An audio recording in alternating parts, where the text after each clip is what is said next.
Okay. All right, guys. Kory here with fillyyourbooks.com, and I am with one of our awesome clients, Alex.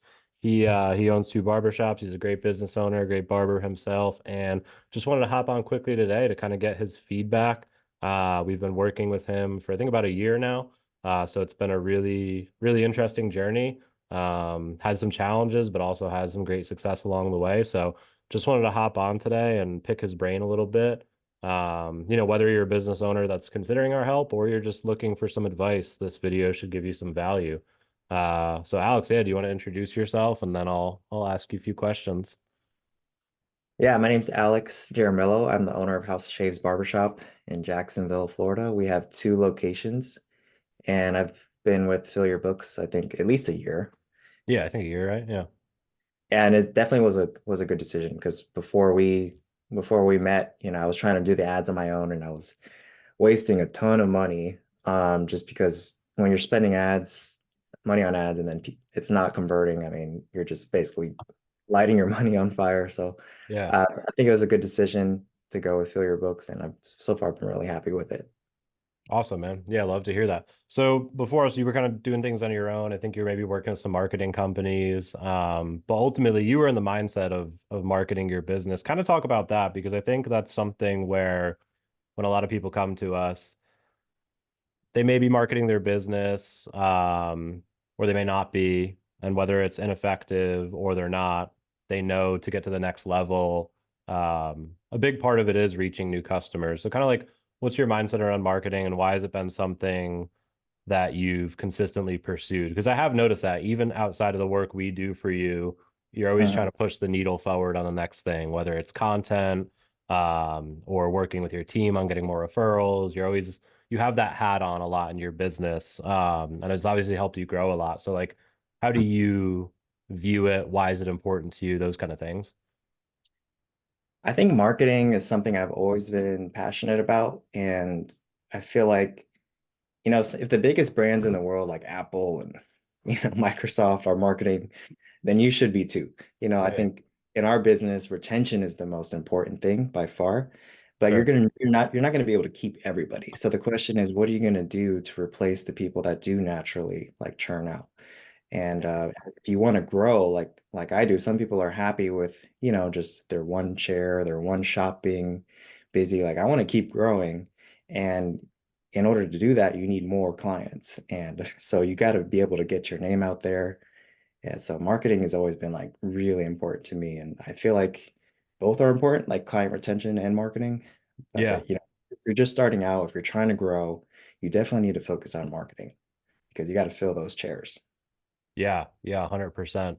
Yeah. And just a little like, let's see here behind the scenes here. I'll just kind of show them. So one of the big platforms that we've focused on with paid marketing at least has been on Meta. I do want to pick your brain on a second on some organic marketing you've done on Google, because you've done something really unique there, which I think a lot of people could learn from. Um, but yeah, just to show you guys if you're watching right here, so this is inside of Alex's ad account. And I can't show you the secret sauce good stuff, because that is his competitive edge. But if you work with us, obviously you'll tap into our proven systems. But what's really cool, guys, if you look at this campaign for this month so far, as the month of April, um, tracked, we've had 101 appointments come from this ad, which is really cool, right? So you think you guys spent about 4,300 bucks on this ad, 101 appointments. And if you're a business owner, that's, I mean, I don't care what you sell, but that's really powerful to see, to know that you can put in a certain amount of money and get out a certain amount of money. So this is what we've been focusing on the paid ad side. It's really powerful, but it's also funded kind of the back end of the business, which leads us to Google. So do want to give you another shout out, Alex, for crossing 1,000 reviews on Google. Kind of talk about how that's helped your business and why other people should be focusing on reviews. I know when I search for businesses in your area, you come Mhm. up at the top and you're not doing really any SEO or Google ads. But something about the Google platform is that the more reviews you have, especially reviews using the keywords of your business, it bumps that presence naturally. So kind of talk about like how you've been able to do that and why other people in your position should focus on it? Well, I think one of the questions that you first have to answer when you're thinking about marketing is where do I start? And I've tried like almost every marketing tactic that you can think about. Right, And but one thing I've focused on since the beginning was Google. And that's because when I was working at somebody else's barbershop, I would ask every single client, how did you hear about us? And 99% of the time was Google. So I was like, right, when I open my own shop, I'm going to make sure that we have a good Google reputation. So, I mean, I've tried and failed about almost every marketing tactic you can think about, but we've pretty much consistently focused on Google since the beginning, since 2015. And I think that there's not like one thing that's gonna like in terms of marketing that's gonna like grow your business. It's really right, like a combination of things. Like, I mean, you could just nail paid ads and get new clients. But I think that if you want to get your costs down and you want to increase the likelihood that the people that see your ads are actually going to come in, because what you guys just saw was just the people that we were able to track. Because what is not counting is like how many people saw the ad, but then ended up calling us instead. right. So the actual like cost conversion and the amount of people that have come in from the ad is actually probably a little bit higher than what that's showing because we can't like track every single person. Maybe they saw the ad and they didn't even go on our site, but they just drove by and then just walked in, Yeah, you have that. You have the iOS tracking, all those things. Yeah. Um, for getting reviews, because like I do agree, it's not just like a one shot, but you guys have like a lot. I mean, we work with a lot of people. Businesses your size and even bigger. And I mean, you're like on the top of our list as far as like review volume.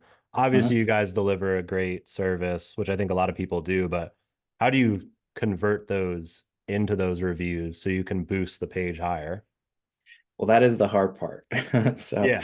because if every single client wrote a review, we'd probably have 10,000 reviews. Yeah, for So, sure, for sure. the way I think about it is like one out of every 10 clients that you ask might write one.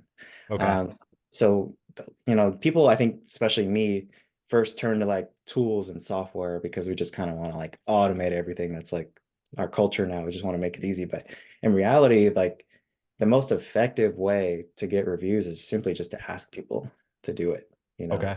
and to do it before they leave the shop because some people will be like, "Oh yeah, I got you," and then they leave and they never do it.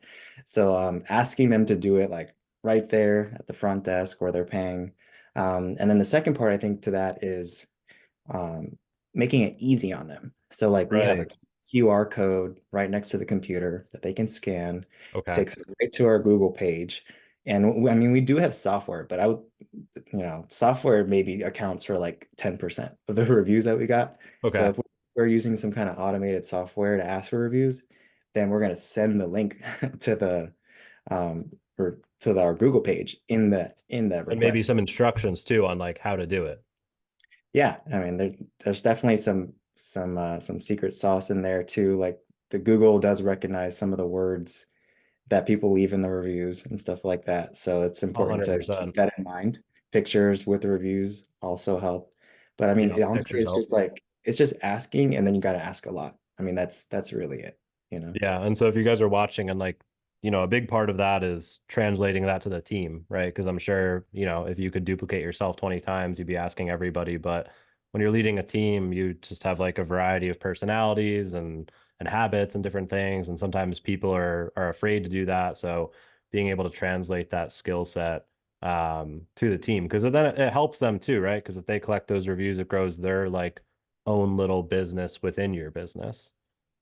Yeah, some people will do it for free. You don't, but when it comes to incentivizing, it does help.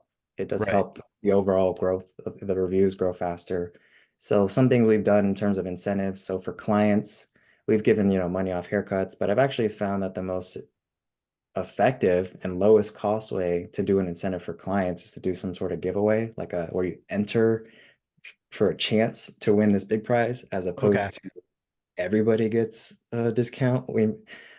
So that's been more I like effective. that. And then for the barbers, it's the same thing. You can either give them like a certain amount for every review they get Right. that, and you want to tell them like make sure the review has your name in it because that bit's basically like free marketing for them. When people look at the reviews and they read them, and they see the same name over and over again, like that's like free marketing for you.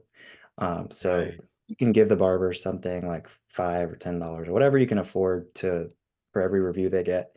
And you can also do a drawing, like whoever gets the most reviews this month gets whatever, or you get entered into a chance to win, blah blah blah. So Yeah, create kind of like a incentives do culture help, around but it. it's not going to be like the thing that really moves the needle because you just got to ask, you know? Yeah, no, I hear that. No, that's powerful, man. Yeah, that's awesome. Well, yeah, appreciate that insight. Is there any other like kind of high level tips you'd like to throw at anybody uh who's watching, and then we'll wrap it up here.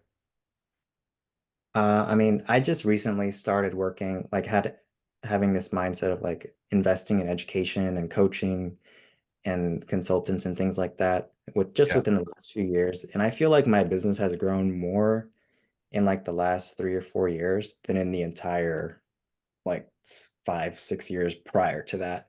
Yeah. So if I could go back in time and give myself some advice or anybody that's listening, it's like you can't afford not to. Like you might think that like, oh, I can't afford that right now, but it's like you're going to spend the money anyways. Like I was wasting like thousands and thousands of dollars on Facebook ads that weren't doing anything. And then Yeah. I started working with Fill Your Books and they showed me the right way to do it. And it's like, so, and then so all that money I could have, that it would have been like better put to better use if I would have just Yeah, it would have started. been more profitable. Yeah. That's what I would like. That's what I always try to tell people too. I mean, if you have like any sort of goal that has size to it and meaning, right? Like a decent size goal and above, there's a price tag. And like you can either pay in time or money or both, right? But like if you have the goal, there's going to be a trade-off for it. It's not just like, oh, I just have this goal and I'll just do some things and hit it. It's like, no, you're going to pay through time or money or both to be able to hit that goal. So what you're saying is in certain areas of the business, if you can trade the money, not only will it save you the time, but in your situation, it also would have saved the money as well, right? You know, if you can pull in the right expert. And obviously that brings a question too, is like, who is the right person, right? You got to talk to people, you got to figure out. That's why with us, we always recommend like just come and talk to our team first. We're not for everybody, 100% not. I will tell you that too, right? Like, if we really don't see the ability to build a relationship like this, where we've been working with Alex for a year now, it's probably just not a good fit. But you should definitely be in the mindset of like trying to find that help. So yeah, to wrap it up, then, for anybody who's watching this and is considering our help, I mean, what would you tell them? Is it worth it? Should they at least give us a shot? What do you kind of think about that? I think you'd be crazy not to at least hop on a call and see if it's a good fit. It could Cool, it man. could change Appreciate your that. it could change your business, you know. So what do you have to lose? You're gonna spend the money anyways, you Yeah. know. Maybe you Yeah. could figure it out on your own, but you know, can you afford to wait 2 years, 3 years, or more? Yeah. No, and I've experienced that myself as well, so I fully agree with you there. Well, cool, man. I appreciate you hopping on with us today. And thank you very much. Thank you.